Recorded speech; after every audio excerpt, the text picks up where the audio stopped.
السلام علیکم ورحمۃ اللہ وبرکاتہ۔ جناب محترم حضرت مولانا سجاد نعمانی صاحب ذاکر کے ذریعے پتہ چلا کہ اللہ تعالیٰ کے فضل و کرم سے آپ اور اہلیہ محترمہ دونوں کرونا سے بعافیت شفا یاب ہو گئے۔ اللہ پاک آپ کو صحت کاملہ عاجلہ نصیب فرمائے اور اللہ تعالیٰ آپ کا سایہ سلامت رکھے۔ آپ امت کے لیے ایک سرمایہ ہیں۔ دوسری گزارش تھی کہ آپ کا ایک کلپ مجھے پہنچا ہے جس میں آپ نے ایک شادی پر تبصرہ کیا ہے کہ 200 کروڑ کی شادی ہوئی ہے۔ میں آپ سے گزارش کروں گا، میرا میڈیا کے ساتھ سب سے زیادہ تعلق ہے، یہ دجال اور کذاب ہیں۔ میں نے بالکل جھوٹ بولا ہے۔ اس گھر سے میرا تعلق کوئی 28 سال پرانا ہے۔ جب یہ چھوٹے سے تاجر تھے تو میری اور ان کا تعلق ہوا، تبلیغ کے ذریعے سے ان کے یہ تبلیغ میں لگے، جانا شروع کیا تو اس سے آنا جانا تعلق محبت شروع سے رہا۔ ان کی والدہ کا جنازہ، والد کا جنازہ میں نے پڑھایا، تو اس تعلق کی وجہ سے میں نکاح پہ گیا تھا۔ میں نے ان سے پوچھا جب یہ خبر پھیلی کہ 200 کروڑ کی شادی، تو انہوں نے کہا مولانا ہماری صرف ٹوٹل 10 کروڑ اس پہ لگا ہے اور یہ بالکل بکواس ہے۔ ان کا بیٹا آگے میرے بھتیجے کا بہت قریبی دوست ہے۔ پھر یہ بھی خبر تھی کہ 10 لاکھ مولانا طارق جمیل کو نکاح کا دیا ہے۔ مولانا اس سے بڑا جھوٹ اور کیا ہوگا؟ پھر آپ نے ایک حدیث کوٹ کی، بیس الفقیر علی باب الامیر۔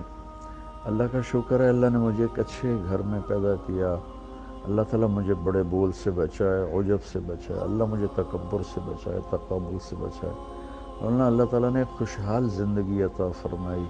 ہم جدی پشتی ذمہ دار ہیں اور اللہ نے اپنا فضل فرمایا کہ مجھے اس راستے پر پھیر لیا، اس کا کرم اور احسان ہے۔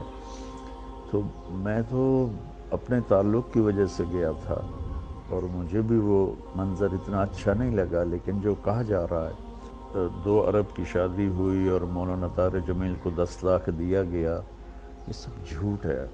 حضرت آپ میڈیا کی خبر پر کبھی کوئی تبصرہ نہ کیا کریں، کبھی کوئی کلپ ریکارڈ نہ کروایا کریں۔ یہ 95-99% جھوٹ بولتے ہیں۔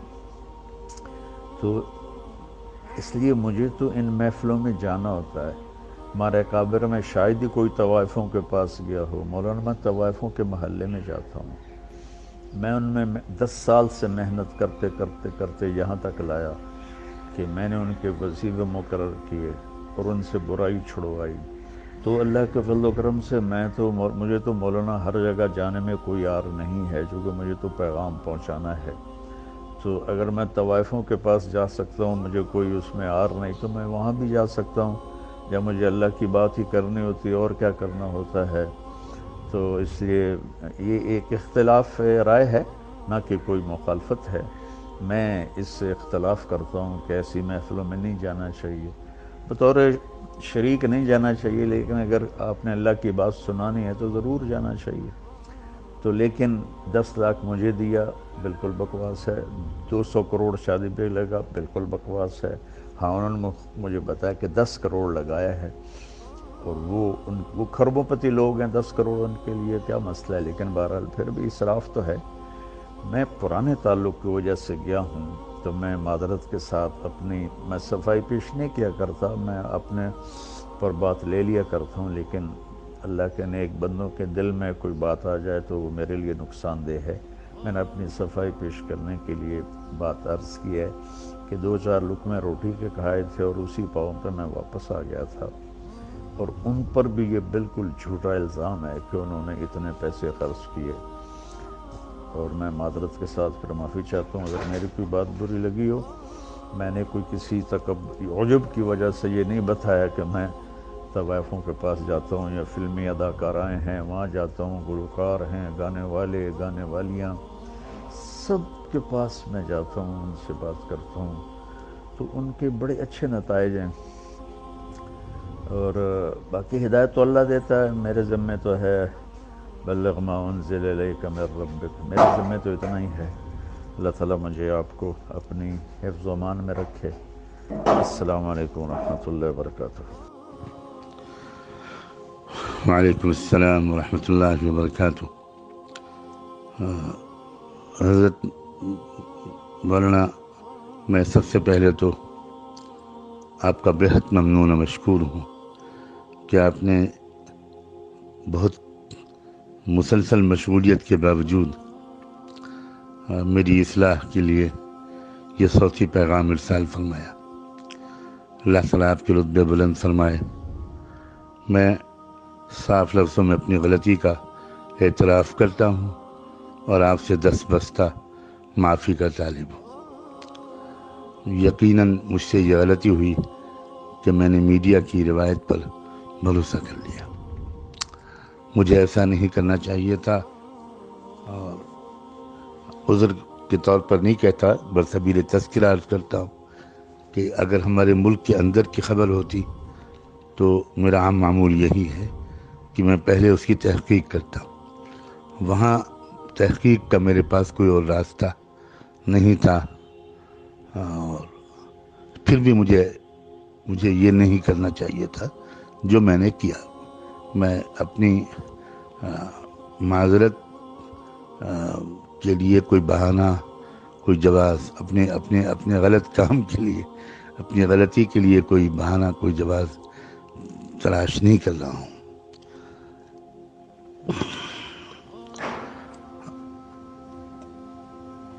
یہ بھی میں تذکرہ کر دوں کہ یہاں ہمارے ملک کی جو صورتحال ہے، حالات ہیں، اس میں ہم لوگوں کو بہت شرمندگی اس لیے بھی ہوتی ہے کہ یہاں کروڑوں کی تعداد میں، بلا مبالغہ کروڑوں کی تعداد ایسے غیر مسلموں کی ہے کہ جو کروڑ پتی ہیں، ارب پتی ہیں، کھرب پتی ہیں، مگر وہ ایسی تنظیموں سے وابستہ ہیں، تحریکوں سے وابستہ ہیں، ان کے اندر ایسا شعور، قومی شعور بیدار ہو گیا ہے کہ انہوں نے یہ اس عہد نامے پر دستخط کیے ہیں اور اس عہد کو نبھاتے ہیں کہ وہ اپنے بچوں کی شادیوں پر بہت کم رقم خرچ کریں گے۔ یقین بھی آنا مشکل ہے وہ انسان جو 5 کروڑ 10 کروڑ خرچ کر سکتا ہے، وہ بھی عام طور پر 4-5 لاکھ یا 10 لاکھ سے زیادہ خرچ نہیں کرتا، اور اس پر کڑی نگرانی بھی رکھی جاتی ہے۔ تنظیمیں اپنی ممبرشپ سے ایسے شخص کو نکال دیتی ہیں، اس کا سماجی مقاطعہ، بائیکاٹ کیا جاتا ہے، اور وہ لوگ اپنی وسائل کو قومی تحریکوں کی مضبوطی میں خرچ کر رہے ہیں۔ میں براہ راست واقف ہوں ان تحریکوں سے، ان میں لگے ہوئے لوگوں سے، بعض وقت ان کے قائدین سے میرا ملنا جلنا ہوتا ہے، اور دعوتی مقاصد سے اور ملک کی فضا کو زیادہ بگڑنے سے بچانے وغیرہ کے مقاصد سے میں ان سے کبھی کبھی ملتا ہوں۔ تو یہ باتیں مجھے اندر سے معلوم ہوتی ہیں کہ اس قوم کے اندر، بہت بڑے بڑے سرمایہ داروں کے اندر یہ شعور بیدار ہو گیا ہے کہ ہمیں ان رقموں کو اپنی قوم کی مضبوطی میں استعمال کرنا ہے، اور یہی وجہ ہے کہ وہ کہاں سے کہاں پہنچ گئے۔ اور ہم مسلمانوں کا اس سلسلے میں جو حال ہے وہ ناقابل بیان ہے۔ ہمارے یہاں بھی یہی صورتحال ہے۔ ہمارے یہاں تو خیر اتنے سرمایہ دار ہوتے ہی نہیں، اور اگر وہ سرمایہ دار بہت ہوتے بھی ہیں تو ان کے اندر کوئی قومی شعور آیا ہو اور وہ اپنے مال کے صرف کا رخ انہوں نے اجتماعی اور مجموعی فلاح و بہبود کے لیے استعمال کرنے کو ترجیح دی ہو، ایسے لوگ کوئی خال نظر آتے ہیں۔ اب میرا چونکہ رابطہ رہتا ہے، تو جب وہ خبر آئی تو مجھ پر یلغار ہوئی، اور دونوں طرف سے ہوئی، مسلمانوں کی طرف سے بھی ہوئی، اور اس کی ایک وجہ یہ بھی ہے کہ میں شاید اب تک تقریباً چند سو نہیں بلکہ چند ہزار لوگوں کو اپنی اصلاح کے لیے آپ کے بیانات کے سننے کی طرف باصرار متوجہ کر چکا۔ اکثر میں لوگوں کو متوجہ کرتا ہوں کہ وہ آپ کے بیانات کو پابندی سے سنیں، انشاءاللہ ان کی زندگی میں تبدیلی آئے گی۔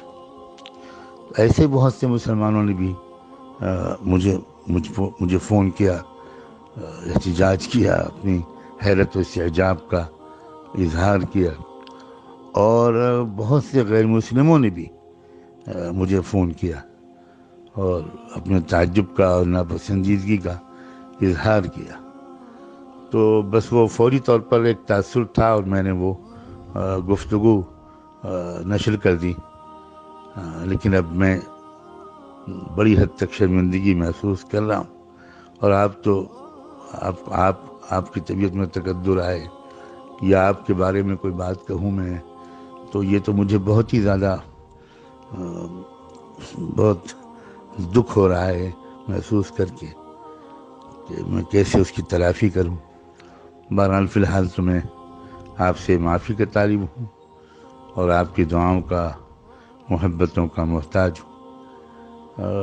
بلا شبہ رائے الگ الگ ہوتی ہے، ذوق الگ الگ ہوتا ہے، اور ہر رائے کی اور ذوق کی بڑی حد تک گنجائش بھی ہوتی ہے. ہم نے اپنے یہاں یہ بھی دیکھا کہ ہمارے جو اکابر ایسی تقریبات میں شرکت نہیں کرتے تھے تو اس سے بھی اصلاح ہوتی تھی. ایسے بھی واقعی نمونے میرے سامنے ہیں کہ ان گھرانوں پر اس کا اثر پڑا کہ بھئی اب ہمیں روش بدلنی چاہیے. تو مقصود تو اصلاح ہے، آپ کا مقصد جو آپ کا طریقہ کار ہے اس سے بھی اصلاحی مقصود ہے، اور جو حضرات دوسرا راستہ اختیار کرتے ہیں ان کا مقصد بھی اصلاحی ہے. اور آپ نے تو خود بھی فرمایا ہے کہ یہ تو اختلاف رائے ہے. بہرحال میں بہت شرمندہ ہوں، مجھے افسوس ہے، لیکن جس پس منظر میں یہاں کے جن حالات سے میں اچانک مجھے اندر ایک داعیہ پیدا ہوا وہ میں نے آپ سے عرض کر دیا. اللہ کرے کہ آپ کا دل بھی صاف ہو گیا ہو. میں آپ کی دعاؤں کا بہت محتاج ہوں. جزاکم اللہ وبارک فیکم ونفعنا بما آتاکم. والسلام علیکم ورحمۃ اللہ وبرکاتہ.